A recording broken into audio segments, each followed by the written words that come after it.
paulit-ulit na naman itong mainstream media, 30,000, etc. Hindi nila nire-report kung ano yung nasa warrant. Ang nasa warrant of arrest, hinanap ko talaga yung 6,000, 30,000 na paulit-ulit nila. Wala doon. Ang nakalagay doon, at least 19 and at least 20 alleged drug pushers and criminals. Ang nakalagay doon. At ang time frame, 2011 to 2019. Diba ang mainstream media, tsaka ang mastermind. Diba? Ganyan ang sinasabi. Ano nakalagay sa warrant of arrest? Anong participation ni Duterte? Indirect co-conspirator. Tanungin nyo nga yung indirect co-conspirator. So hindi siya direkta ang pinaka-mastermind ng sinasabing massive killing sa bansa? Massive 19 at 24 in 8 years. Mas marami pag namatay in 1 day kung sa totoo massive.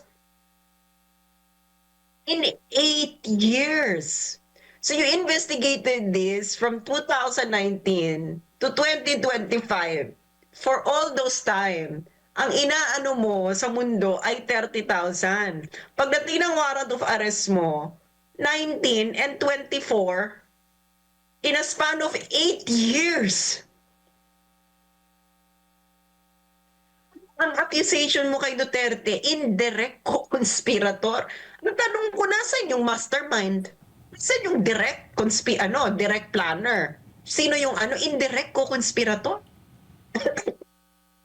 Ano yung meron sa kasalukuyan na hindi nila nagawa noon? Sa kapangyarihan hindi niya gawin yan. Bakit kailangan niyang dalhin sa ICC? 19 and 24? Hindi kaya ng korte? What power does the ICC have that it can investigate and prosecute alleged 19 and 24 killings that our local courts cannot do? Sana may mga nakikinig dito na maayos matinong sundalo. Tanungin nyo nga yung sarili nyo. Hindi ito kaya ng korte ng Pilipinas. Ba't hindi nila gawin sa Pilipinas yan? Hindi ba? Kumalala din natin, di po ba, yung naganap, yung Maguindanao Massacre, 58 tao ang namatay dito at mahaba ang naging paglilitis dito at nagkaroon ng desisyon. Bakit walang kagaya nito na sinampahan agad ng kaso na umabot pa sa mahabang panahon bago ito ngayon? Kaya nga nababanggit nila may halo ng politika ang mga ito. It's all politics. I don't know kung nabasa niyo yung warrant of arrest, no? Meron doon nakalagay na Duterte still wields a lot of power. Ha? Ano ba nila yung nangyayari sa Pilipinas? You would see that they're so ignorant of what's going on in the Philippines.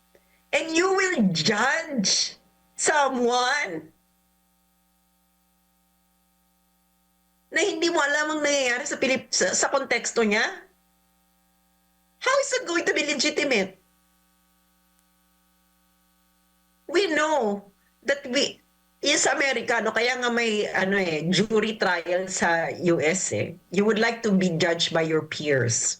Okay? May community involvement because they would know. Okay?